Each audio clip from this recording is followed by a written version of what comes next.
क्या कर रहे थे हम लोग,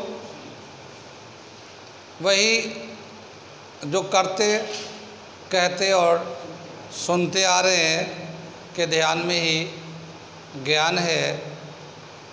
मैं साबिर अली और आप देख रहे हैं ILCC अली क्लासेस, और हम लोग करने जा रहे हैं फिज़िक्स क्लास 12th, जो हम लोग कर रहे थे magnetic effect of electric current. और आगे हम लोग चलेंगे, देखते हैं क्या क्या हम लोग करेंगे। कल तक हम लोग ने किया था, रिलेशन ड्राइव किया था, बायट-सेवरेट लॉ जो दिया था magnetic field, strength of magnetic field के लिए फॉर्मूला दिया था बायट-सेवरेट लॉ, और फिर उसका हम लोगों ने डेफिनेट लेंथ इनडेफिनेट लेंथ के लिए रिलेशन ड्राइव किया था। ठीक है, तो देखते हैं उस पर छोटी छोटी कुछ बातें हैं, वो बातों को भी थोड़ा डिस्कस कर ले। तो पहले दे रखा है बायट-सेवरेट लॉ के हिसाब से, बायट-सेवरेट लॉ के हिसाब से हम लोगों ने strength of magnetic field at a given point due to small length of the current carrying wire जो था वो था, ठीक है ना। स्ट्रेंथ ऑफ मैग्नेटिक फील्ड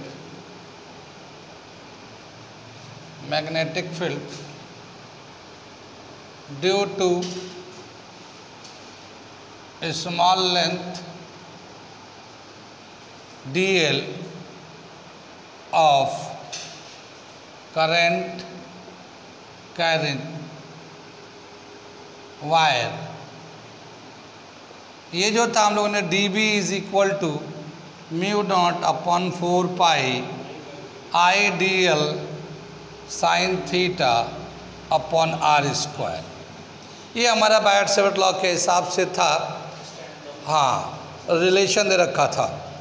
अब इसको हम लोग थोड़े से छोटी छोटी बातें हैं वो देख लेते हैं, क्या क्या बातें इसमें क्या बताया कि ये जो मैग्नेटिक फील्ड है ये एक वेक्टर क्वांटिटी है।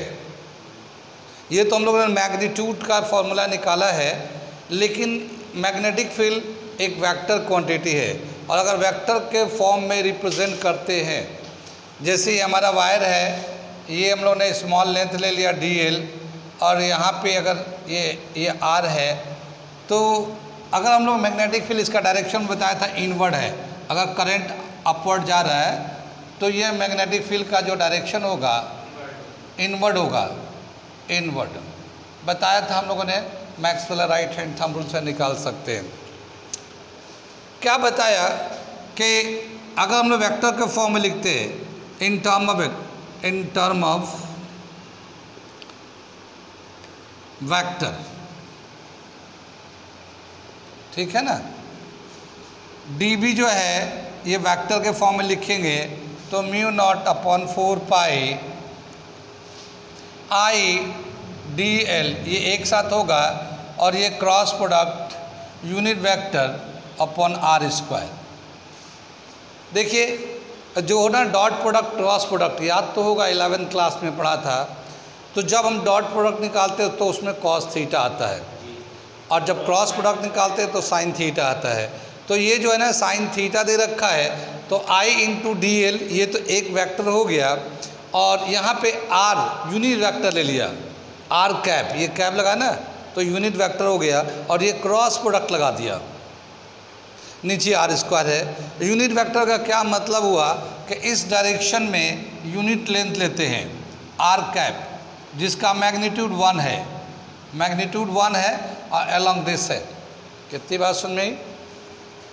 अगर हम लोग यहाँ से यहाँ तक टोटल लेंथ लेना चाहते हैं, r लेंथ लेंगे, तो क्या करेंगे, यूनिट वेक्टर को r से मल्टीप्लाई कर देंगे।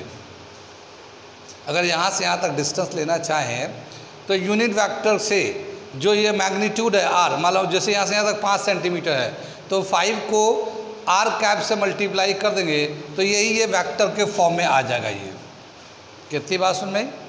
तो अगर यहाँ से ये तो यूनिट वेक्टर से यहाँ मल्टीप्लाई किया था यूनिट वेक्टर को, तो ये साइन थीटा ख़त्म हो गया था। अगर हम लोग यहाँ से यहाँ तक टोटल लेंथ लेंगे तो r into r unit vector r cap से मल्टीप्लाई कर देंगे तो ये वेक्टर के फॉर्म में आ जाएगा। कितनी बात सुन में? अब ये r से जब ऊपर मल्टीप्लाई करेंगे तो नीचे भी मल्टीप्लाई करना पड़ेगा, तभी जाके वो मैग्नीट्यूड बैलेंस होगा, वरना तो ऊपर मल्टीप्लाई तो मैग्नीट्यूड चेंज हो जाएगा। ठीक है, तो इसको बैलेंस करने के लिए हम लोग r से ऊपर नीचे मल्टीप्लाई कर देंगे। तो अगर इसको वेक्टर के फॉर्म में दोबारा से लिखते हैं तो कैसे लिखेंगे, dB जो है mu naught upon 4 pi I D L, तो ये एक वेक्टर के फॉर्म में आ गया, क्रॉस प्रोडक्ट आर वेक्टर लिख दिया, आर वेक्टर, और ये आर क्यूब आ गया नीचे। ये आर वेक्टर पूरा आर यूनिट वेक्टर नहीं है, ये जैसे यूनिट था वैसा यूनिट नहीं है, वो आर है, ये वाला आर है। और ये आर जो है यूनिट वेक्टर को उसका मैग्नीट्यूड से मल्टीप्लाई कर देंगे तो वो हो जाएगा। तो ये एक तरीका है वेक्टर को दिखाने के लिए बायट-सैवर्ट लॉ को in the term of vector. ठीक है ना। आगे एक दो बातें दे रखे हैं, इसी में छोटी छोटी बातें हैं, वो हम लोग देख लेते हैं क्या क्या इम्पोर्टेंट बातें हैं। आगे बताया क्या कि ये जो है, ये एंगल जो है ना थीटा, ये है करंट कैरिंग वायर और इसके जहाँ पे हम लोग मैग्नेटिक फील्ड निकालना चाहते हैं उनके बीच का एंगल ये थीटा है। ठीक है ना। तो थीटा का वैल्यू अगर मान लो 0 डिग्री ले, ठीक, थीटा का वैल्यू 0 डिग्री ले, इधर से मैं थोड़ा मिटा के करने जा रहा हूँ मैं इसको।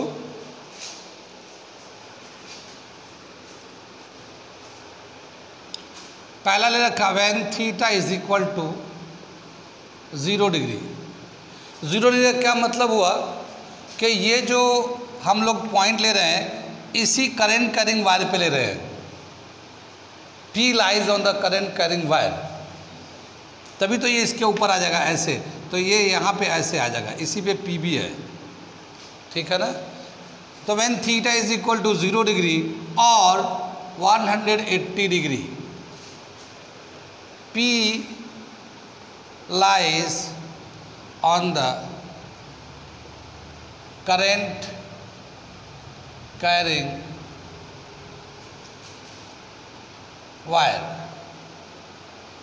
P जो है ना वायर पे ही आता है, और ऐसे भी कह सकते हैं P lies on the axis, axis पे लाई करता है, जिस एक्सिस में करंट जा रहा है उसी एक्सिस पे लाई करता है। अब बताया गया कि जब थीटा हो या 180 डिग्री हो तो ये क्या हो जाएगा, D B is equal to mu not upon 4 pi I D L sine 0 degree लो या 180 डिग्री लो अपॉन आर स्क्वायर। तो साइन 0 का वैल्यू कितना होता है, 0 आ जाता है। ठीक है। तो जब 0 से मल्टीप्लाई तो पूरा टर्म 0 हो जाएगा, तो मैग्नेटिक फील्ड कितना हो जाएगा, D B is equal to 0, यानी करंट कैरिंग वायर पे उसके एक्सिस पे मैग्नेटिक फील्ड 0 होता है। ठीक है, कितनी बात सुन रही। आगे चलते हैं। अगर बोला कि ये थीटा जो है 90 यानी कि इस पे ये P यहाँ पे हो और ये बिल्कुल 90 का एंगल हो ये। ठीक है। तो दूसरा कंडीशन ले रखा है, ये तो पहला था, और ये दूसरे कंडीशन में बता रहे हैं 2 is equal to when theta is equal to 90 degree. ठीक है। तो dB कितना हो जाएगा, dB मैक्सिमम आने लगेगा। ठीक है, क्योंकि ये आएगा mu not upon 4 pi I D L sine 90 degree upon R square. तो ये जो है ना 90 जो है ना, ये साइन 90 का वैल्यू मैक्सिमम होता है 1, इसलिए ये मैक्सिमम हो जाएगा। लेकिन ये जो P पॉइंट होगा वो कहाँ पे लाई होगा, on the perpendicular on the current carrying wire. तो when theta is equal to 90, P lies on the perpendicular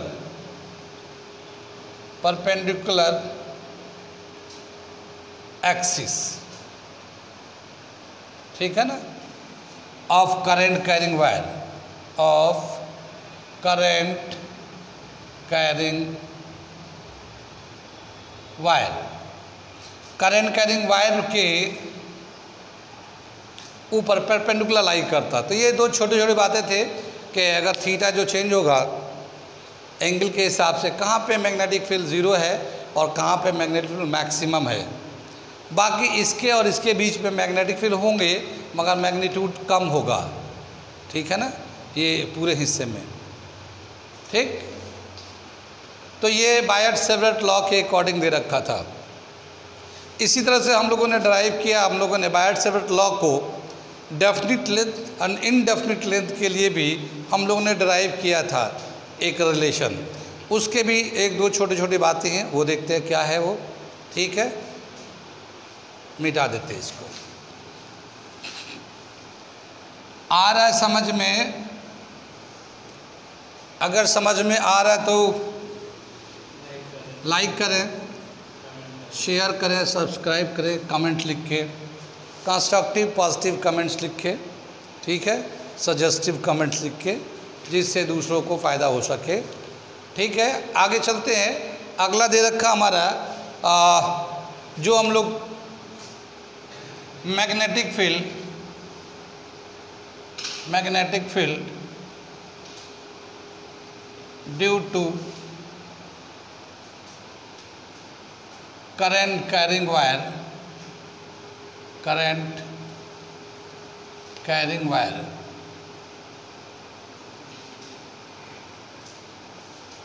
ठीक है ना, current carrying wire by definite length. ये हम लोग एक ले लेते हैं डेफिनिट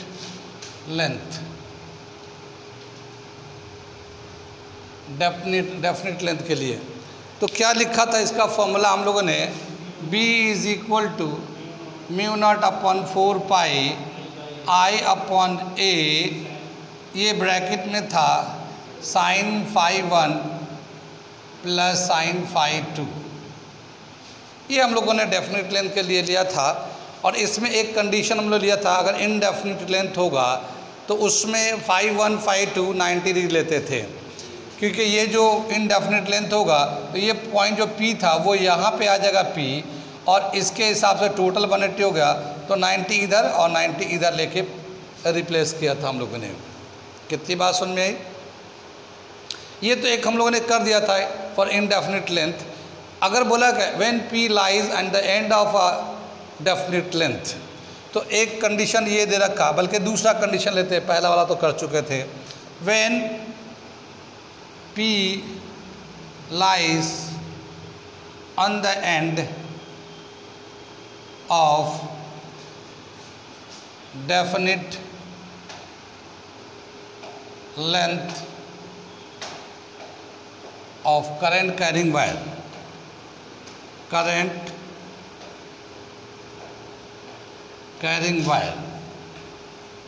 ठीक है। क्या मतलब हुआ इसका कि जैसे ये वायर है, डेफिनेट लेंथ है, ये यहाँ पे एंड है और P यहाँ पे हम लोग ले रहे हैं, P यहाँ पे लेंगे, तो ये इनडेफिनिट है, तो ये तो यहाँ पे कंसीडर करेंगे इसको। तो एक तरफ से ये 90 लेंगे, ये जैसे यहाँ से लेंगे तो एक तरफ से 90 हो जाएगा, ठीक है ना। और दूसरा ये एंड पे है तो ये 0, इधर का हम लोग 0 लेंगे क्योंकि इधर है नहीं। तो एक तरफ का जो एंगल होगा हमारा 90 लेंगे और दूसरे तरफ का जो एंगल होगा वो 0 डिग्री होगा, ठीक है। तो क्या लेंगे देन, थीटा 1 अगर मान लो ऊपर से है, phi 1 is equal to 90 degree ऊपर वाला, and phi 2 is equal to 0 at the end. और जब यहाँ पे एक फाई 1 का 90 डालेंगे, फाई 2 का 0 डालेंगे, तो क्या हो जाएगा हमारा magnetic field, B is equal to mu not upon 4 pi I upon A sine 90 degree plus sine 0 degree. Sine 90 का वैल्यू 1 हो जाएगा, 0 का 0 हो जाएगा, तो 1 प्लस 0 1 आ जाएगा, यानी कि मैग्नेटिक फील्ड का जो वैल्यू हो जाएगा इस पॉइंट पे mu naught upon 4 pi I by A, ये हमारा हो जाएगा eight the and,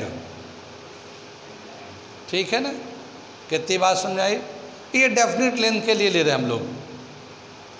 definite length के एंड पे अगर कोई पॉइंट आता है तो एक तरफ से 90 दूसरी तरफ से 0 लेते हैं, और इसके हिसाब से मैग्नेटिक फील्ड उसकी वजह से जो होगा या उस पॉइंट पे जो होगा, यहाँ पे जो मैग्नेटिक फील्ड होगा इस पूरे वायर के लेंथ से, वो इतना हो जाएगा। ए जो है perpendicular distance from P to current carrying wire. ठीक है, आगे चलते हैं। अगर बोला कि करंट कैरिंग वायर के रेस्पेक्ट में पी मिडिल पॉइंट में आता है, मिड पॉइंट पे आ रहा है, ठीक है ना। So when P lies at the mid point,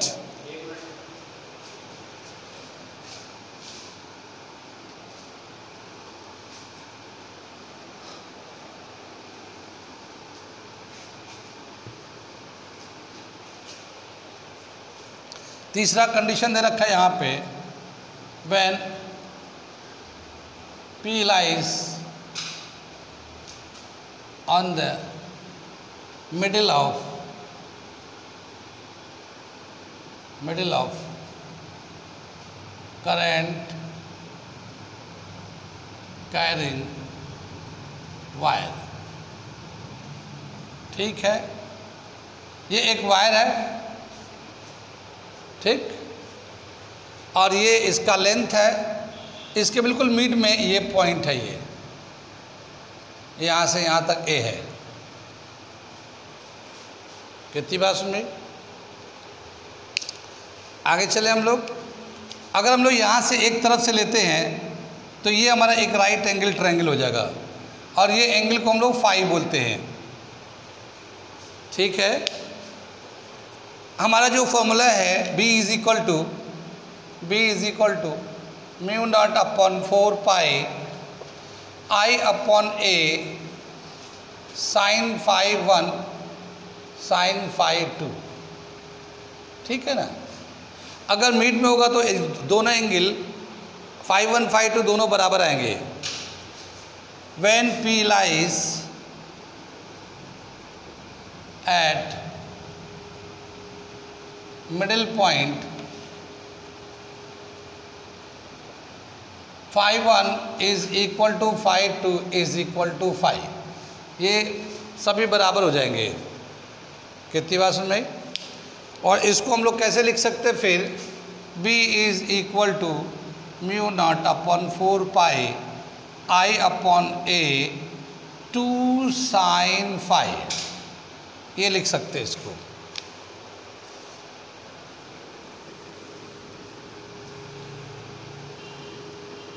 to sine phi. आगे चले, ये जो फाई एंगल है साइन के टर्म में है, और यहाँ से यहाँ तक देखिए टोटल लेंथ तो L था, यहाँ से यहाँ तक L था पूरा, तो ये जो आधा लेंथ होगा ये L/2 हो जाएगा, और ये भी L/2 हो जाएगा इस पूरे लेंथ का। जब मिड पॉइंट में है ये P, तो इस वायर का आधा लेंथ ऊपर हो जाएगा, आधा लेंथ नीचे हो जाएगा। साइन थीटा लेते हैं परपेंडिकुलर अपन हाइपोटेन्यूज, तो ये जो है ना हाइपोटेन्यूज हो जाएगा इसका, और हाइपोटेन्यूज का फॉर्मूला हो जाएगा A² प्लस L/2 का whole square whole root, hypotenuse का वैल्यू हो जाएगा। साइन थीटा होता परपेंडिकुलर अपन हाइपोटेन्यूज, तो इस साइन फाई को हटाकर इसका वैल्यू डाल देते हैं, तो क्या आ जाएगा हमारा mu naught upon 4 pi I upon A 2, और ये हो जाएगा L/2, ये ऊपर में, नीचे आएगा A² L² upon 4 whole root. वहाँ से हमने L/2 का होल स्क्वायर करके लिख दिया। ये कितनी बात सुन में? इसका एलसीएम लेंगे तो ये 4A² प्लस L², और फिर ये 4 का रूट लेंगे तो 2 आ जाएगा, 2 ऊपर चला जाएगा।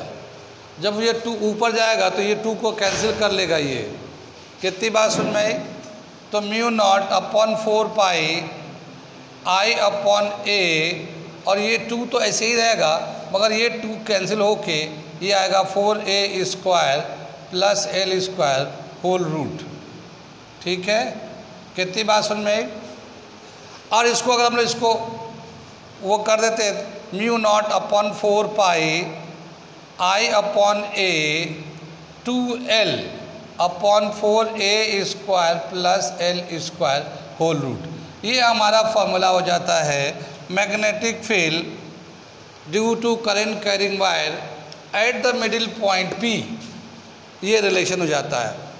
कितनी बात समझ में आई? तो ये रिलेशन हम लोगों ने डराइव किया था, मगर उसका थोड़े थोड़े पॉइंट्स हैं, छोटे छोटे पॉइंट्स, तो वो हम इसको क्लियर करते चल रहे हैं। समझ में आ रहा है? कैसा लग रहा है? नोट करते चलिए। बंद करिएगा। क्या बताया कि जैसे हम लोगों ने बायट-सेवर्ट लॉ दिया, ठीक है ना, बायट-सेवर्ट लॉ दिया, ऐसे ही हम लोग का कूलम्स लॉ भी है। याद है कूलम्स लॉ या भूल गए? उसका इलेक्ट्रिक फील्ड का जो फॉर्मूला होता है KQ/R², और इलेक्ट्रिक फील्ड भी एक वेक्टर क्वांटिटी होता है। कितनी बात समझ में आई? तो उस इलेक्ट्रिक फील्ड यानी कूलम्स लॉ के रिस्पेक्ट से जो इलेक्ट्रिक फील्ड निकालते हैं वो, और बायट-सेवर्ट लॉ में क्या सिमिलरिटीज़ हैं और क्या डिससिमिलरिटीज़ हैं, ठीक है। तो हम लोग क्या देखना है? Similarities between Biot Savart law and Coulomb's law, ठीक है ना। ये देख रहे हैं हम लोग। अगला छोटी बात है सिमिलरिटीज़ बिटवीन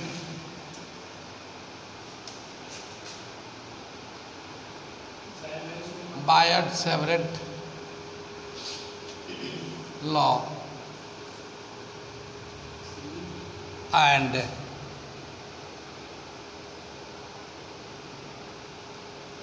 Coulomb's law।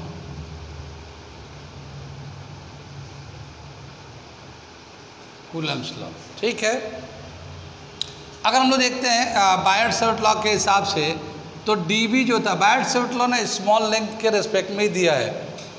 वो तो हम लोगों ने उसको इंटीग्रेट करके पूरा कंप्लीट करके ड्यू टू डेफिनेट लेंथ के हिसाब से magnetic field B = μ0/4π I/A sin φ1 sin φ2 निकाला है, ठीक है ना। लेकिन स्मॉल लेंथ के रिस्पेक्ट में बायट-सेवर्ट लॉ ने दिया था μ0/4π IdL sin θ/r²।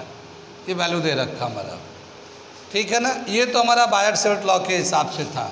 और कूलम लॉ के हिसाब से electric field due to very small charge is equal to K dQ/r²। DE is equal to K का वैल्यू था 1/4π ε0 dQ/r²। तो क्या बताया कि ये तो बायट-सेवर्ट लॉ के अकॉर्डिंग था, और ये हमारा जो electric field due to small charge, ये हमारा कूलम्स लॉ के अकॉर्डिंग है। ये दोनों में सिमिलरिटी बताया गया कि दोनों ही इन्वर्स स्क्वायर लॉ को फॉलो करते हैं। डिस्टेंस के साथ साथ जो उसका मैग्नेटिक फील्ड है वो डिक्रीज़ करते जाता है, और जब वो डिक्रीज़ करते जाता है तो स्क्वायर के रेस्पेक्ट में डिक्रीज़ करता है, यहाँ पे भी और यहाँ पे भी। तो दोनों में सिमिलरिटी, पहला जो सिमिलरिटीज़ है वो पहला दे रखा है, ठीक है। Both are varies with inverse square, ठीक है ना, इन्वर्स स्क्वायर, या ओबे भी कह सकते हैं, बोथ ओबेज, ये ज़्यादा अच्छा रहेगा, both obeys inverse square law, ठीक है ना। यानी कि दोनों ही इन्वर्स स्क्वायर लॉ को फॉलो करते हैं, यानी डिस्टेंस के साथ साथ उनका मैग्नेटिक फील्ड भी डिक्रीज़ करता है स्क्वायर के रिस्पेक्ट में, और इलेक्ट्रिक फील्ड भी डिक्रीज़ करता है स्क्वायर के लॉज में। एक तो पहली सिमिलरिटीज़ ये है। दूसरा दे रखा है both are of long range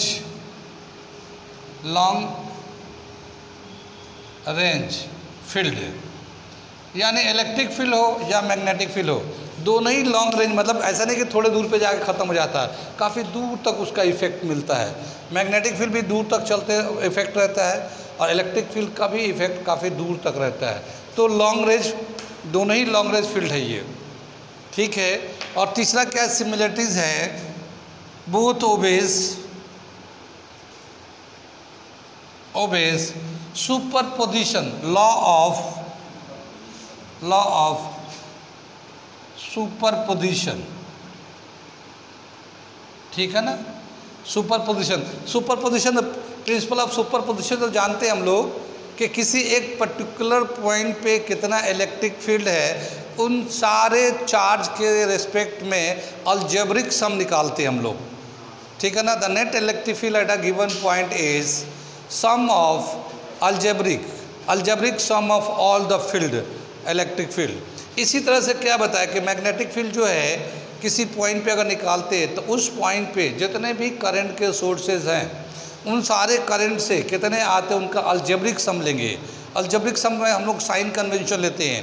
किसी को अगर मान लो आउटवर्ड है पॉजिटिव ले रहे हैं, इनवर्ड को नेगेटिव ले रहे हैं, तो जितने भी आउटवर्ड हैं उन सब को ऐड कर लेंगे और जितने भी इनवर्ड हैं उन सब को माइनस करेंगे, ठीक है ना।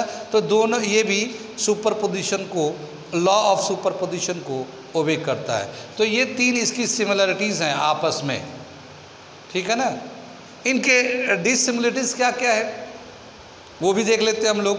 ये मिटा दें, समझ में आ रही बात, ये मिटा देते हैं।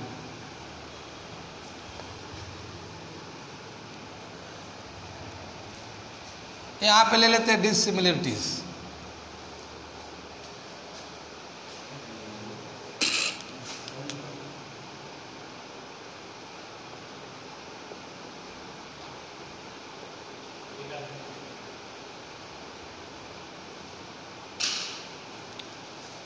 क्या दे रखा सबसे पहले कि ये जो इलेक्ट्रिक फील्ड है ये पॉइंट चार्ज की वजह से होता है, पॉइंट चार्ज होता है।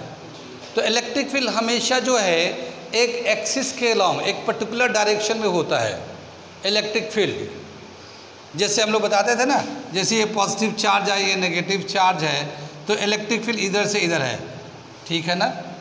तो ये हमारे इस एक्सिस में सिर्फ इलेक्ट्रिक फील्ड लेते थे। लेकिन मैग्नेटिक फील्ड क्या होता है, वो एक स्पेस में होता है, क्योंकि उसमें से जो एक मैग्नेटिक लाइन ऑफ फोर्स होता है वो पूरे एक स्पेस को कवर करता है। जैसे हम लोगों ने 12 मिनट बताया कि नॉर्थ से निकलता है साउथ में जाता है, तो उसमें नॉर्थ से बहुत सारे मैग्नेटिक लाइन ऑफ फोर्स निकलते हैं और साउथ में जाते हैं, ठीक है। तो वो एक स्पेस में रिप्रेजेंट करते हैं, जबकि इलेक्ट्रिक फील्ड को एक लाइन से रिप्रेजेंट करते हैं। तो ये दोनों का डिसिमिलरिटीज़ है। क्या दे रखा, पहला electric field is act along a straight line,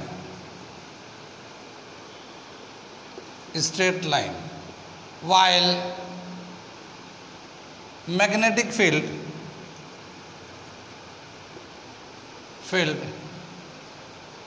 acts in a space।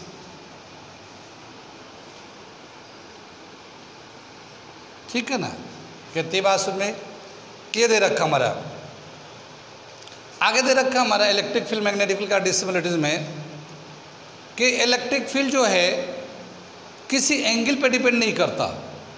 ये जो इलेक्ट्रिक फील्ड है देखो, इसमें साइन थीटा नहीं आया हुआ है। तो करंट कैरिंग वायर, जैसे इसमें मैग्नेटिक फील्ड में साइन थीटा है, साइन थीटा है, इसका मतलब ये एंगल पे डिपेंड करता है। यानी करंट कैरिंग वायर, यानी किधर करंट जा रहा है और जहाँ पे हमें इलेक्ट्रिक फील्ड निकालना है उसके बीच में कितने का एंगल है, तो एंगल पे डिपेंड करता है। लेकिन इलेक्ट्रिक फील्ड एंगल पे डिपेंड नहीं करता, ठीक है। तो ये एक डिसिमिलरिटीज हो जाते हैं। तो क्या दे रखा दूसरा, electric field does not depends upon sin theta, while magnetic field depends, while magnetic fields depends, ठीक है ना। तो ये एक डिसिमिलरिटी है, ये भी कितनी बात सुनी। तो ये दो कॉमन डिसिमिलरिटीज हैं इसके। आगे चलते हम लोग, ठीक है। आगे दे रखा है कि अगर हम लोग बायट-सैवर्ट लॉ को डेफिनेट लेंथ के हिसाब से निकालते हैं तो फाइनल जो रिलेशन आता है हमारा, वो हमारा रिलेशन ये हो गया। ये टॉपिक कंप्लीट हो गया, इसे मिटा देते हैं। डिसिमिलरिटीज का। जो मैग्नेटिक फील्ड का हम लोग फाइनल फार्मूला निकालते हैं हम लोग, तो एप्लीकेशन लेकर, एंगल को लेकर, तो क्या मिलता है, B is equal to mu dot upon 4 pi I by A और sine phi upon phi 1 plus sine phi 2। ठीक है ना, ये हमारा एक डेफिनेट लेंथ के लिए फॉर्मूला होता है। कितनी बात समझ में आई? लेकिन अगर हम लोग थीटा का एंगल का दिखाते हैं, जैसे ये हमारा करंट कैरिंग वायर है ये, और इसके हिसाब से एंगल का तो वैल्यू मान लो यहाँ पे है, यहाँ पे एक पॉइंट P है, P1 ले लेते हैं, यहाँ पे P2 ले लेते हैं, यहाँ पे P3 ले लेते हैं। ठीक है ना, और इस पूरे वायर से यहाँ पे मैग्नेटिक फील्ड निकालते हैं, फिर इसी टोटल लेंथ से डेफिनेट लेंथ है यहाँ पे निकालते हैं, फिर इसी डेफिनेट लेंथ से हम लोग निकालते हैं यहाँ पे P3 पे। कितनी बात समझ में? ये तीनों एक ही लाइन में आता है ऐसे। तो क्या ये इन्वर्स, ये ए के साथ जो है ना इन्वर्सली रिलेट करता है। Magnetic field inversely related to A, यानी perpendicular distance from the current carrying wire, ये परपेंडिकुलर 90 के। ठीक है, तो इसके हिसाब से इसका मैग्नेटिक फील्ड जैसे जैसे पॉइंट P दूर होता जाएगा इस करंट कैरिंग वायर से, मैग्नेटिक फील्ड घटता जाएगा। ठीक है, बायर-सेवर्ट लॉ के हिसाब से अगर देखेंगे तो R² के रेस्पेक्ट में घटता जाता है। अगर इसको हम लोग ग्राफ से रिप्रेजेंट करेंगे तो फील्ड को ग्राफ से, यानी कि तो कैसे इसका मैग्नेटिक फील्ड का वेरिएशन है, तो B वर्सेस A। ठीक है ना, ये तो पूरा कांस्टेंट है, ये तो वैल्यू जानते हैं हम लोग, ये कांस्टेंट है 10⁻⁷ टेस्ला मीटर पर एम्पियर आता है। ये I करंट है, एम्पियर है, और ये एंगल के हिसाब से है। तो हम लोग बीच में लेते हैं, परपेंडिकुलर 90 का भी ले सकते हैं, बाकी सब ले सकते हैं, लेकिन मेन जो वेरी कर रहा है डिस्टेंस A, तो A के हिसाब से प्लॉट करें ग्राफ, तो ये वेरिएशन का ग्राफ दे रखा है इसका, magnetic field with respect to distance, ऐसा एक ग्राफ आता है ये। कितनी बात सुन में? आगे चले पीछे चले हम लोग, तो इस तरह से वेरिएशन आता है V वर्सेस A के ग्राफ में। ठीक, आगे चलते हैं, ये समझ में आ गया, नोट कर लिए। आगे चलते हैं, एक दूसरा रिलेशन हम बता रहे हैं, देखिए क्या है ये, यहाँ तक नोट कर लिए पहले। एक छोटा सा देखिए रिलेशन, इसमें हम लोग क्या कहते हैं, रिलेशन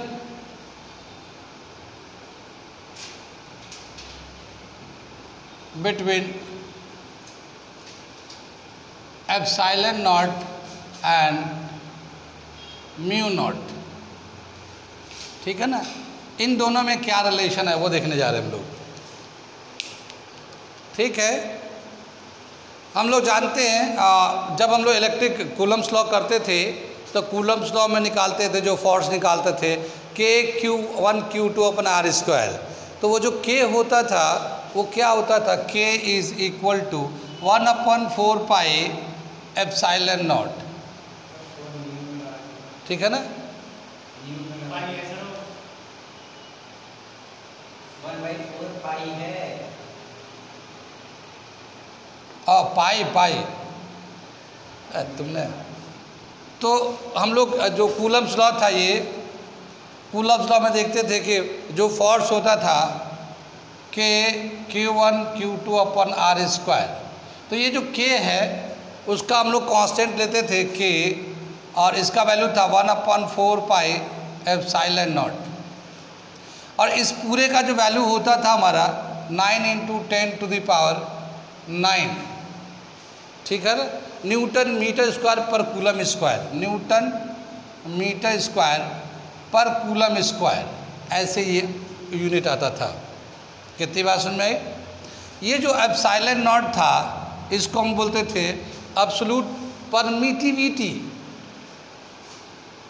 एब्सोल्यूट परमिटिविटी। ठीक है, अगर हम लोग यहाँ से एब्सोल्यूट परमिटिविटी का एप्सिलॉन नॉट का वैल्यू निकाले तो क्या आ जाएगा, epsilon naught is equal to 1/4 pi 9 × 10⁹ ये हमारा इसका वैल्यू है, क्योंकि ये एप्सिलॉन नॉट यहाँ लेके इसको यहाँ लेके आए, तो ये हमारा एप्सिलॉन नॉट का वैल्यू आ गया यहाँ से।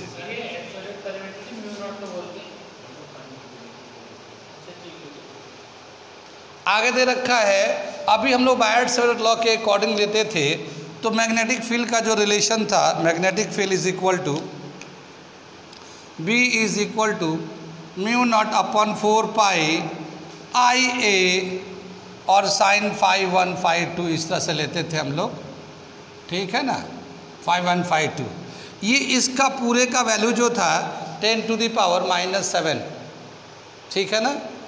और इसको हम लोग कैसे यूनिट लिखते थे, ये यहाँ जाता था, ये नीचे आता था, तो टेस्ला मीटर पर एम्पियर यही यूनिट होता था ना। ये यहाँ गया तो ये लेंथ था, तो मैग्नेटिक फील्ड का यूनिट होता था टेस्ला, ये मीटर, और ये नीचे गया तो पर एम्पियर यूनिट होता था। लेकिन इसका म्यू नॉट अपॉन 4 पाई का वैल्यू जो था वो 10 टू द पावर -7 था। म्यू नॉट को क्या बोलते हैं हम लोग, ठीक है ना, absolute permeability, absolute permeability, permeability, ठीक है ना। ये परमिटिविटी था, ये परमिएबिलिटी है। ये बाद में हम लोग डिस्कस करेंगे क्या मतलब होता है, अभी ये समझ लेते हैं, ठीक है।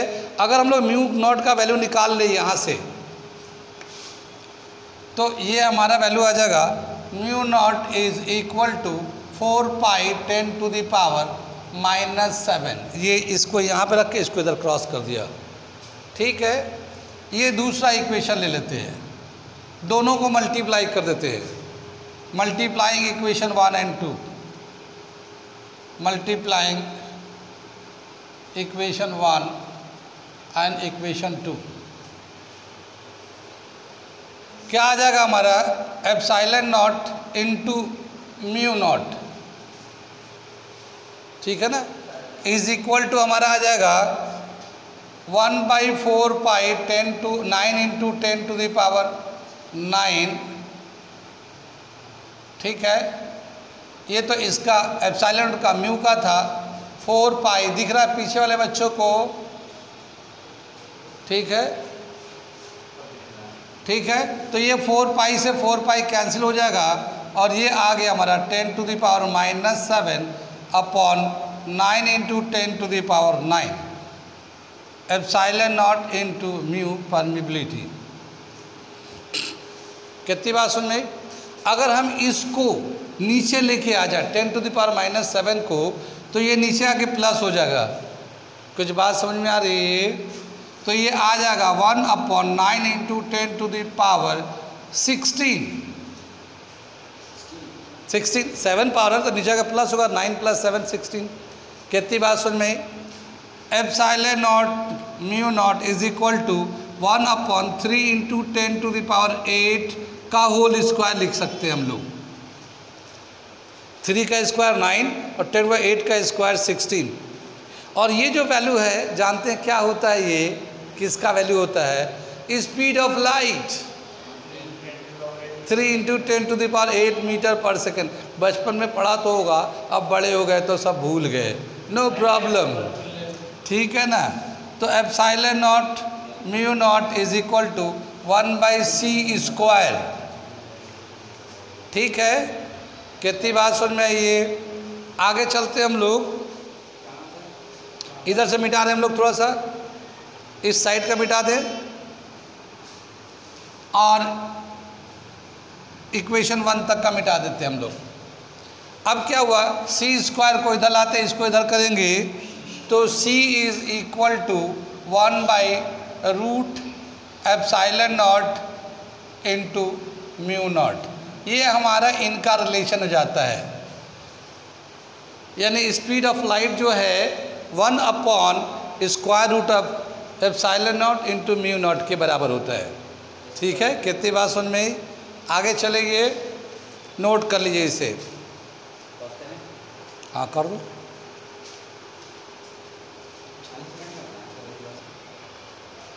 अगला जो टॉपिक है, ये तो हम लोगों ने अभी जो किया है, ये वो है जो कल हम लोग कर चुके थे पिछले क्लास में, और उसमें छोटी छोटी बातें थी बहुत सारी, तो एक साथ तो बहुत सारी बातें होती नहीं है, तो स्टेप वाइज कराते हैं। तो पहले तो हमने कंसेप्ट करा दिया, उसके बाद हम लोगों ने ये छोटी छोटी बातें भी करा दी। आगे चलते हैं, अगला जो टॉपिक दे रखा है उसका मैं हेडिंग डाल रहा हूँ, क्या है वो, magnetic field magnetic field at the center of a current carrying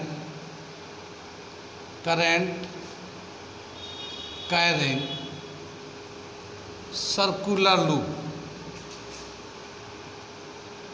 ठीक है ना, करंट कैरिंग सर्कुलर लूप। ये हमारा अगला हेडिंग है, इसे करने जा रहे हैं हम लोग, ठीक है ना। क्या दे रखा है इसके अकॉर्डिंग कि एक सर्कुलर लूप है, ये हमारा एक सर्कुलर लूप है ये, और इसमें एक करंट चल रहा है, ठीक है। यहाँ से एक करंट इन करा रहे हैं और यहाँ से हमें करंट आउट हो रही है। तो ये हमारा करंट चल रहा है, यहाँ से होते हुए यहाँ से आ रही है, ठीक है ना।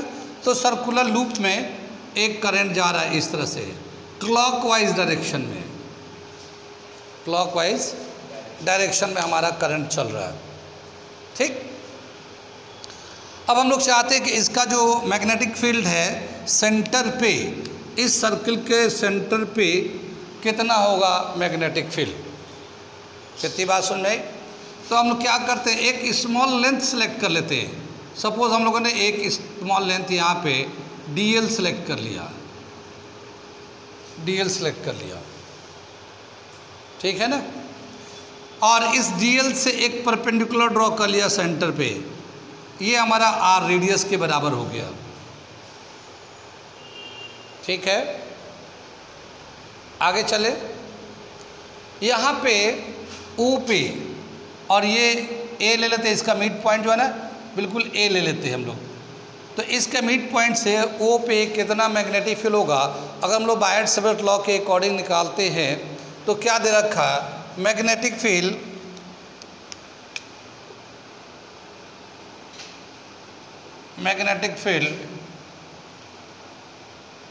at the center of a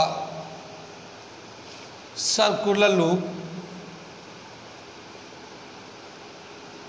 at the center of a circular loop due to a small length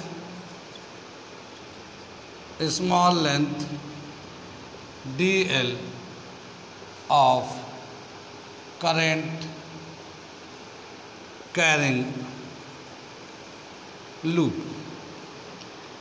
current carrying loop के एक छोटे से लेंथ dl से मैग्नेटिक फील्ड के सेंटर पे कितना होगा मैग्नेटिक फील्ड, वो लेते हैं dB is equal to mu not upon 4 pi I into DL sine theta upon R square. Bracket में दिखाएंगे according to Biot Savart law, Biot Savart law. ये हमारा इसके रिस्पेक्ट में हमने लिख दिया, कितनी बात सुन में। आगे चले हम लोग, यहाँ से अगर हम लोग लेते हैं तो ये करंट जो है ना इधर से जा रहा है इधर की तरफ, ये स्मॉल लेंथ है तो स्ट्रेट लाइन ले सकते हैं हम लोग। और अगर हम लोग स्ट्रेट लाइन लेते हैं तो ये जो है ये रेडियस है, और रेडियस और इसको हम लोग टेंजेंट ले सकते हैं। एक पॉइंट पे एक टेंजेंट ड्रॉ कर लेते हैं, बिल्कुल बीचों बीच ऐसे टेंजेंट ड्रॉ कर लिया। तो टेंजेंट एंड रेडियस जहाँ पे मिलते हैं वहाँ पे 90 का एंगल होता है। Tangent and radius are perpendicular to each other, ठीक है ना। ये तो बचपन में मैथ में 9th क्लास में पढ़ा होगा, ठीक है ना। तो ये वही कंसेप्ट 9th का यहाँ आ गया ये। तो यहाँ पे जो है ना ये 90 डिग्री का एंगल होगा, कितनी बात सुन में। और जब ये साइन 90 डिग्री लेंगे तो ये साइन 90 का वैल्यू 1 होता है, ठीक है। तो ये हमारा फिर मैग्नेटिक फील्ड हो जाएगा। क्या लिखते हैं, here theta is equal to 0, here theta is equal to 0, ठीक है। Tangent and radius are perpendicular to each other, ठीक है ना। ये हम लोगों ने रीजन डाल दिया। ये 0 डिग्री नहीं, सॉरी ये 90 डिग्री है ये, ठीक है ना। थीटा जो है ना यहाँ पे 90 डिग्री है। कितनी बात सुनी।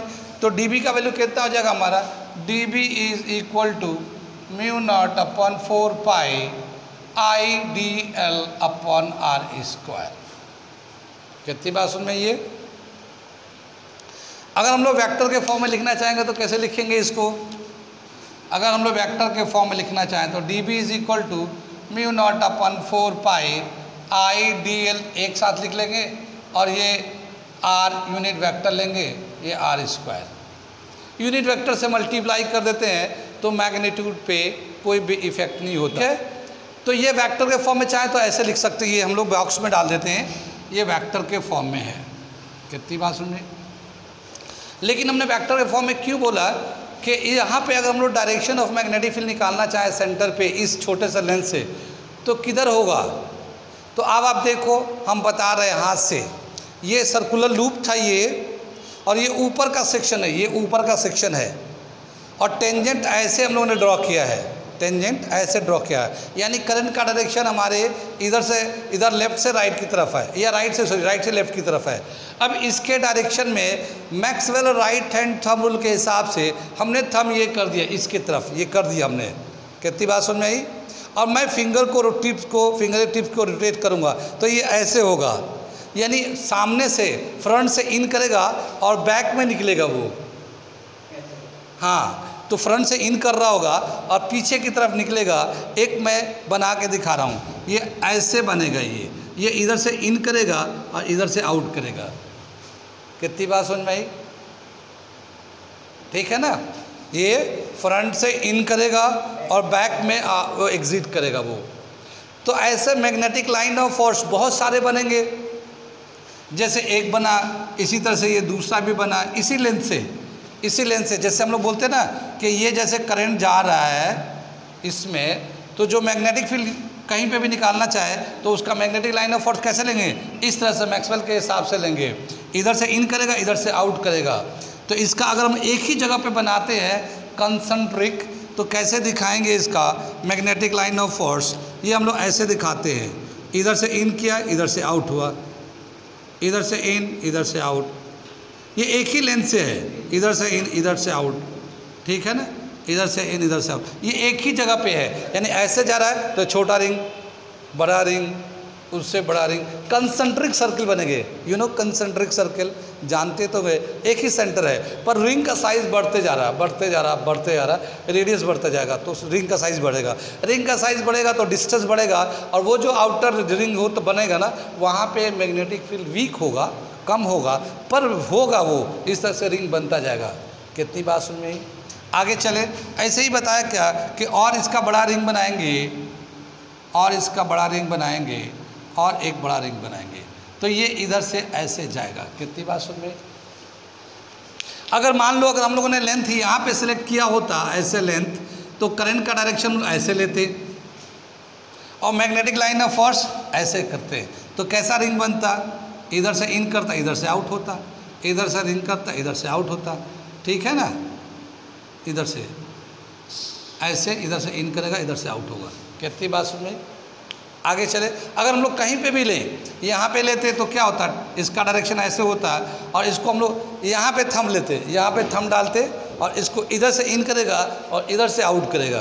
तो कैसे बनेगा ये, इसको हम लोग दिखा रहे हैं। इसको यहाँ से इन करेगा, इधर से इन करेगा, इधर से आउट होगा, ये इन करेगा, ये आउट होगा। कुछ बात समझ में आ रही है। इस तरह से डायग्राम बनेंगे। क्या समझ में आया, ये इतने सारे लाइन बनाने से इतनी बात तो समझ में आ गई, डायरेक्शन समझ में आ गया। क्या बताया कि ये जो लूप बनाया था मैग्नेटिक लाइन का, ये सेंटर से पास नहीं कर रहा है, वो तो छोटा सा लूप था, वो ऊपर से ही पास हो गया। ऐसे उससे बड़ा, उससे बड़ा, उससे बड़ा, एक ऐसा लूप बना जो सेंटर से होते हुए जा रहा है, जो एक सर्टेन रेडियस का, जो रेडियस के बराबर का डिस्टेंस पे होगा, वो सेंटर से होते हुए जाएगा। और उसका मैग्नेटिक लाइन ऑफ फोर्स कैसा है देखिए, ऐसे, ये ऐसे इन करेगा, पीछे की तरफ निकल जाएगा। हमें सेंटर पे निकालना है, ठीक है ना। एट सेंटर, सेंटर पे निकालना है। कितनी बात समझी? ये इसका लूप का लेंगे, ये लूप का भी लेंगे तो पहला तो सेंटर से नहीं जा रहा, छोटा लूप बना, उससे बड़ा, उससे बड़ा, उससे बड़ा। एक ऐसा होगा जिसका जो डिस्टेंस होगा करंट कैरिंग वायर से या स्मॉल सेक्शन से रेडियस के बराबर होगा, और वो सेंटर से वो भी इन कर रहा होगा इधर से। कितनी बात समझ आई? ऐसे ही यहाँ से देखेंगे, ये इस तरफ से देखेंगे इसको, तो यहाँ पे जो है इधर से इन करेगा, आउट करेगा वो, लेकिन सर्किल से सेंटर से नहीं जा रहा है, उससे बड़ा, उससे बड़ा, एक बिल्कुल सेंटर से होते हुए जाएगा। कितनी बात सुनी? तो ऐसे क्या हुआ कि सभी small section DL DL DL DL सभी स्मॉल सेक्शन से एक ऐसा मैग्नेटिक लाइन ऑफ फोर्स होगा, वो सेंटर से क्रॉस करेगा वो, लेकिन उससे बड़ा नहीं बनेगा, क्योंकि मैग्नेटिक लाइन ऑफ फोर्स का एक ये भी लॉज है कि कभी भी दो मैग्नेटिक लाइन ऑफ फोर्स एक दूसरे को इंटरसेक्ट नहीं करते। Two magnetic line of force और electric line of force never intersect to each other, कभी वो एक दूसरे को कट नहीं करते, तो उससे बड़ा नहीं बन सकता। रेडियस पे जाके फिर वो लास्ट हो जाएगा उसका। और हर ही छोटे छोटे यहाँ से भी, यहाँ से भी, यहाँ से भी, यहाँ से भी, यहाँ से भी, यहाँ से भी, यहाँ सारे स्मॉल डीएल डीएल डीएल से सभी से magnetic line of force centre से पास करेंगे। तो सेंटर पे क्या होगा, एक मैक्सिमम, एक certain amount of magnetic line of force centre से इन करेगा, पीछे की तरफ निकल रहा होगा। कितनी बात समझ में आई? तो सबसे ज़्यादा स्ट्रेंथ ऑफ मैग्नेटिक फील्ड कहाँ पे होगा? सेंटर पे होगा, क्योंकि यहाँ पे मान लो एक सर्टन डिस्टेंस पे एक ही लूप पास कर रहा है, एक लूप से जितना स्ट्रेंथ हो जाए, उससे ऊपर एक ही लूप, उससे ऊपर एक ही लूप, उससे ऊपर एक ही लूप, लेकिन सेंटर पे सारे small section of current carrying wire के सभी से कंट्रीब्यूट हो रहा है।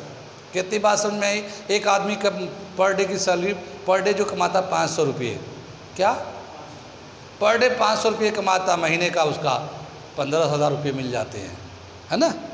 महीने का 15,000 रुपये मिलते हैं, 20,000 रुपये मिलते हैं, अच्छी लाइफ चल रही है। एक आदमी जो ना भिखारी है, अब ये बताना है कि जो भीख मांग रहा है वो और जो 500 रुपया वो, दोनों में किसकी इनकम ज़्यादा है? भिखारी की इनकम ज़्यादा है। वो जहाँ जगह उसने सेलेक्ट कर रखा है कि सुबह में कहाँ पे लोग इमोशनल जाते हैं, जैसे मंदिर में जा रहे हैं, स्कूल जा रहे हैं, एग्ज़ाम दे जा रहे हैं, हॉस्पिटल के सामने है तो हॉस्पिटल के सामने जाके मांगेगा अल्लाह के नाम पे दे दो। अब जो उसका रिलेटिव या नियर एंड डियर एडमिट है वो उसको दवा तो चल ही रहा है, अब उसे दुआ की ज़रूरत है, तो वो जो मांग रहा है अल्लाह के नाम पे, तो तुम्हारा अल्लाह ठीक करेगा, सेहत अच्छा करेगा, ये जो भी वो बोलना बोलता है, तो वो इमोशनली 10 रुपये, 5 रुपये, 20 रुपये दे जाता है उठा के। कुछ लोग तो बहुत सारे पैसे दे जाते हैं, ठीक है ना?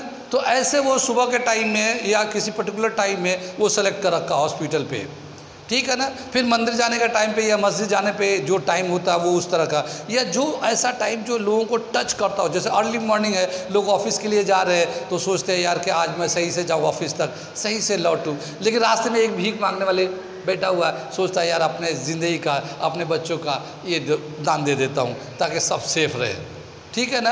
अब वो सुबह से शाम तक, अगर सुबह में ही अगर 10 लोग दे गए, 10-10, 15, कोई 10 दे गया, कोई 20 दे गया, 10-15 लोग दे गए, 10-15 लोग के दिन में कितना टाइम लगता है, लेकिन वो आमतौर पे बहुत सारी आबादी है, आज तुम नहीं दे तो कोई और देगा, कोई और नहीं कोई और देगा, तो पता चला 2 घंटे में ही वो 10-10 रुपये का 10-20 लोग दे गए, 200-300 रुपये का काम हो गया 2 घंटे में, ठीक है? फिर अगला साइट है, उसके अगला 2 घंटे का कहीं और बैठना है, वहाँ पे गया, वहाँ पे 10-20 लोगों ने दे दिया, ठीक है ना?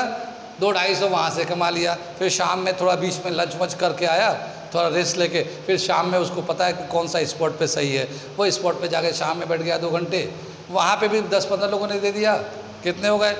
200-300 रुपया वो भी हो गए। रात में भी देख लिया, रात में जो है रेस्टोरेंट में लोग जाते हैं खाना खाने के लिए, तो अपने बच्चों की एक जगह, अपने बच्चों का, तुम्हारा बेचा बट भला करे, तुम कुंवारे हो, तुम्हारी शादी हो, तो बच्चों सब आदमी को देख के दुआ देते हैं, कौन से किस कैटेगरी का उसी के हिसाब से। जैसे एक जैसे जवान लड़का चला जा रहा है, बैचलर लड़का, तुम्हारी अच्छी जगह पे शादी हो, तुम अपने कामयाब हो, कोई खूबसूरत लड़की, तुम्हारा मियाँ बहुत अच्छा हो यार, कुछ ऐसे अंदाज से वो रखते हैं कि वो उनको पता है कि किस कैटेगरी को क्या हमें बोलना है और कौन उसको जाके टच करेगा, तो उस तरह के बोलते हैं। मान लो रात का टाइम है, मौसम अच्छा है, तो 9 बजे तक ड्यूटी कर लिया, ठीक है ना? 6-7 बजे से लगा 9 बजे तक ड्यूटी कर लिया, पता चला सुबह से शाम तक 100 लोगों ने दे दिया, और अगर 10 रुपये के हिसाब से जोड़ दो तो 1000 रुपये हो गया है, अब एक आदमी 8 घंटा मर के कमा के 500 रुपया ला रहा है, अब वो घूम के, ठीक है ना, आराम से घूम के दिन में रेस्ट भी कर रहा है।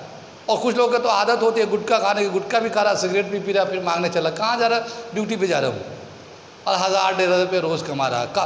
आम सेशन में तो 1000 रुपये कमा रहा। कोई बहुत ही सीजनल मौसम चल रहा हो, ऐसा मौसम चल रहा हो जो फेस्टिवल टाइम हो, जैसे हमारे यहाँ अभी रमज़ान चल रहा था, तो उस वक्त ज़कात खैरात देना होता, तो वो लोग देते हैं, सदका निकालते हैं, फितरा देते हैं, तो वो निकाल के देते, तो उस वक्त तो मत पूछो कितना अर्निंग है आज के बिजनेस, आज कितना बिजनेस किया तो छोड़ ही दो, ठीक है। तो क्या समझ में आया कि छोटे छोटे अमाउंट समझ लगते हैं कि छोटे हैं, लेकिन जब एक जगह वो जमा होते हैं तो वो एक बड़ा अमाउंट बन जाता है। कितनी बात सुनी? तो एक magnetic line of force centre से, ये एक मैग्नेटिक लाइन ऑफ फोर्स हो रहा है, आपको लग रहा है एक जा रहा है, लेकिन सारे सेक्शन से जब एक एक करके जाएंगे ना तो बहुत सारे मैग्नेटिक लाइन ऑफ फोर्स हो जाते हैं, और उसका स्ट्रेंथ एक बिल्कुल सिग्निफिकेंट अमाउंट ऑफ स्ट्रेंथ हो जाता है मैग्नेटिक फील्ड का सेंटर पे। कितनी बात सुनी? तो सेंटर पे सबसे ज़्यादा मैग्नेटिक फील्ड होता है जब भी कभी करंट सर्कुलर कॉइल में चलता है तो, और कहीं पे इतना मैग्नेटिक फील्ड नहीं होता। कितनी बात सुनी? So the magnetic field at the centre is the strength of magnetic field at the centre is maximum. ये लाइन में लिखता हूँ, इतना आप लोग लिख चुके हैं, समझ में आ गया। आगे मैं चलता हूँ, लिखता हूँ इसको।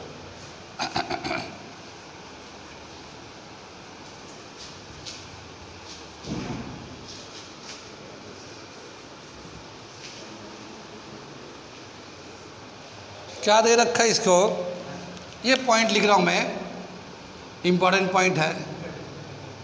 The strength of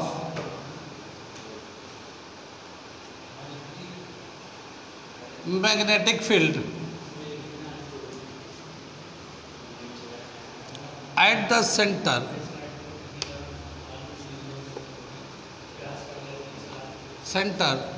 of the circular loop at the center of the circular loop is maximum। Circular loop के सेंटर पे सबसे ज़्यादा स्ट्रेंथ होता है मैग्नेटिक फील्ड का, ठीक है ना। अब कितना होगा मैग्नेटिक फील्ड, वो हम लोग निकालने जा रहे हैं।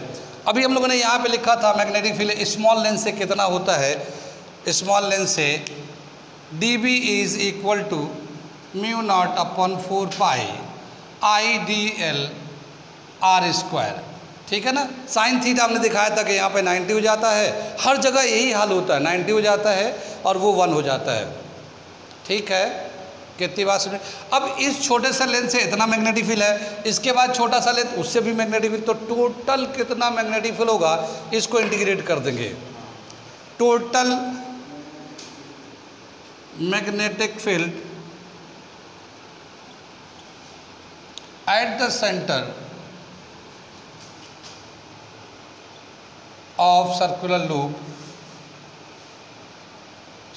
Loop is equal to B ले लेते हैं, और ये डी बी को इंटीग्रेट कर देते हैं, और ये सर्कुलर क्लोज लूप होता है, तो यहाँ पे हम लोग इस तरह से नोटेशन देते हैं, इंटीग्रेशन में इस तरह से नोटेशन देते क्लोज लूप के लिए, ठीक है ना। हाँ, इसका वैल्यू डालते हैं μ0/4 पाई IDL/R स्क्वायर, इसे इंटीग्रेट कर रहे हैं इस तरह से। कितनी बात सुन में? इसमें से जो जो कांस्टेंट है उसे बाहर निकाल लेते हैं। देखो μ0/4 पाई कांस्टेंट है, इस सर्कुलर लूप में कितना करंट चल रहा वो भी कांस्टेंट है, इसका रेडियस कांस्टेंट होता, सर्कल का एक रेडियस होता वो कांस्टेंट है। क्या चेंज होगा, ये DL चेंज होता रहेगा, स्मॉल लेंथ ऐड होता रहेगा।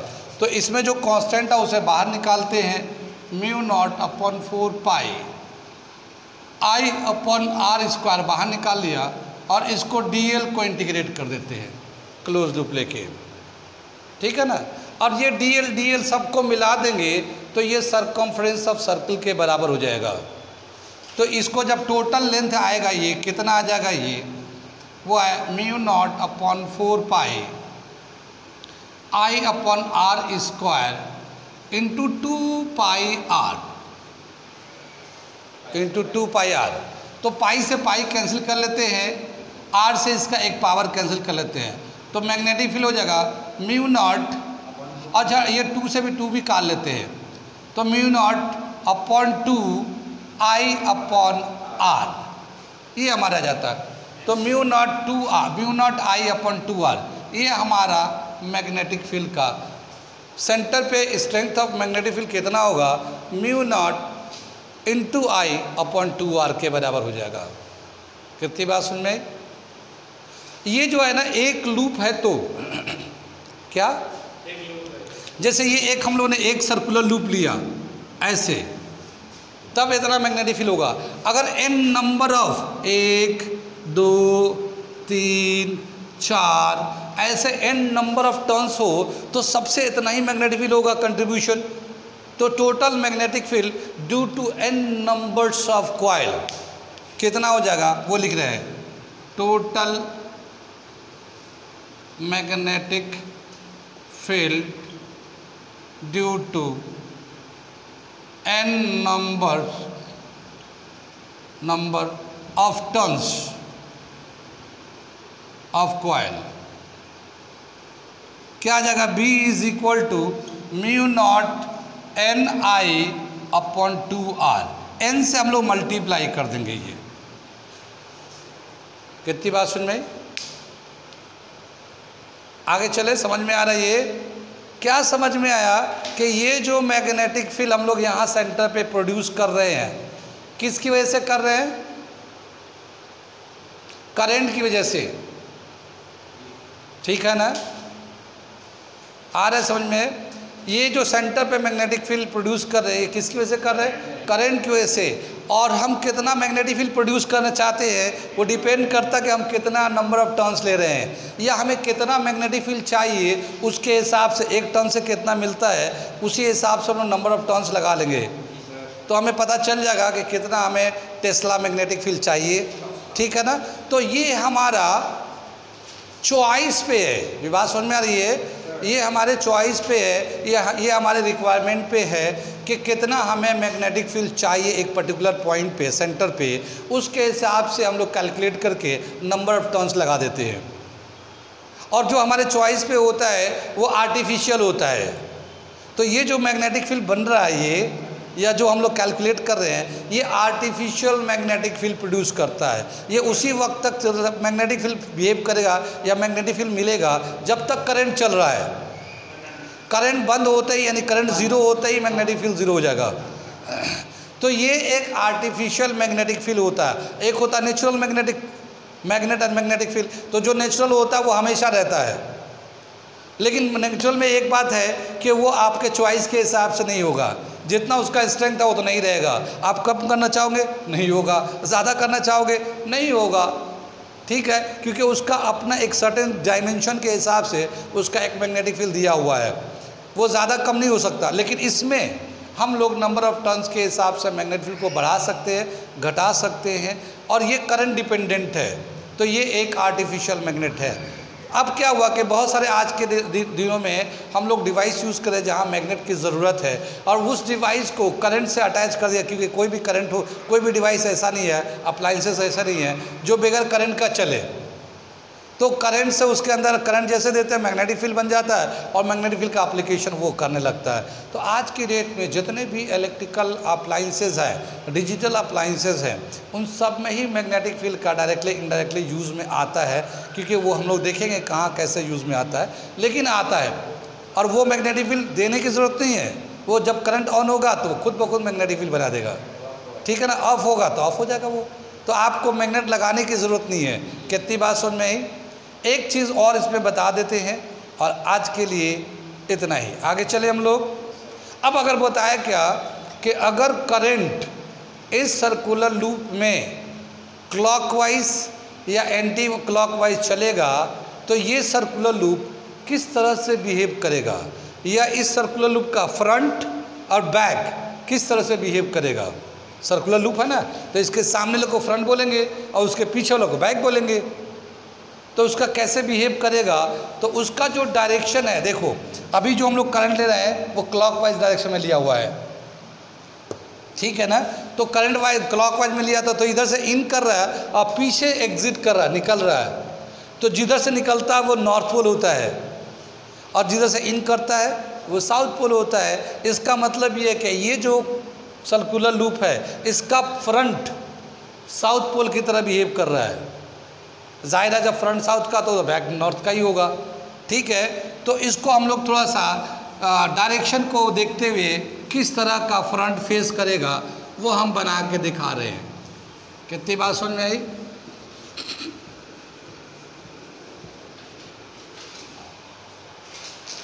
ये दे रखा हमारा, अगर हमारा ये करंट क्लॉकवाइज जा रहा है, ये इस तरह से जा रहा है क्लॉकवाइज, तो क्लॉकवाइज में फ्रंट किस तरह से बिहेव करता है? साउथ, और पीछे वाला नॉर्थ। तो ये हमारा क्या है, ये साउथ जो है हमारा, ठीक है,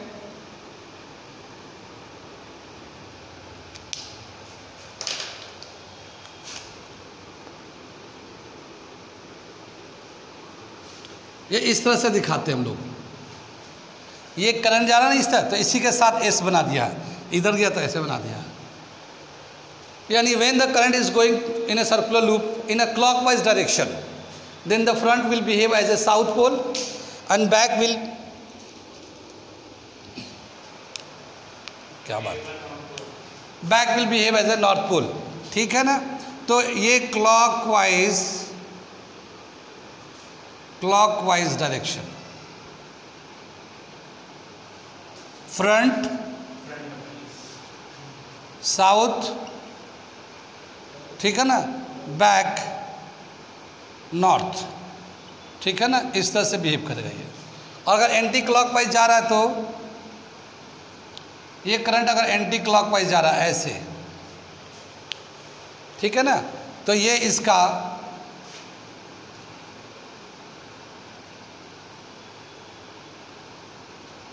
इस तरह से बिहेव करेगा। नॉर्थ पोल एंटी क्लॉकवाइज जाएगा तो फ्रंट जो है ना नॉर्थ पोल और बैक जो है ना साउथ पोल की तरह बिहेव करेगा। देखो कैसे, मैं बता देता हूँ। ये अगर हम लोग ऐसे करंट जा रहा है तो देखिए हम लोग Maxwell right hand thumb rule के हिसाब से ये ऐसे उधर से इन कराएंगे, इधर से आउट कराएंगे, तो इधर एग्जिट हो रहा है, तो ये नॉर्थ पोल की तरह बिहेव करेगा। आ रहा है समझ में तुम्हें भाई? देखो इधर बच्चा डिस्टर्ब कर रहा है, ठीक है। तो ये जो है ना बैक से इधर से इन करेगा और सामने फ्रंट, तो सामने वाला जो नॉर्थ पोल की तरह बिहेव करेगा और बैक जो है ना साउथ पोल की तरह बिहेव करेगा। तो फ्रंट वाले को हम दिखा रहे हैं। कितनी बात समझ में आए? ये हमारा आ गया। तो ये डायरेक्शन ऑफ करंट एंड उसके रेस्पेक्ट में magnetic field in circular loop के रेस्पेक्ट में दे रखा है। ये आसान है, ठीक है ना। तो इसमें क्या, anti clockwise, anti clock wise ये करंट का डायरेक्शन है।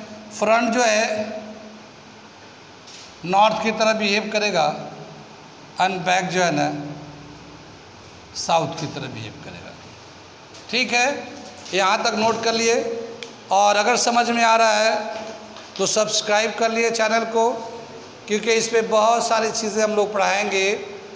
वो बच्चे जो नीट जेई की तैयारी कर रहे हैं वो सब्सक्राइब कर ले, क्योंकि इस पर फिज़िक्स के साथ केमिस्ट्री, मैथ, बायोलॉजी सभी आएंगे। वो बच्चे जो 9-10 में वो सब्सक्राइब करें, उनको 9-10 रेगुलर क्लासेस के सभी चीज़ मिलेंगे। तो सब्सक्राइब करके रख लो, कोई घर से नहीं जा रहा, बाद में फिर जो भी नोटिफिकेशन होते रहेंगे आपको पता चलते रहेंगे। ओके।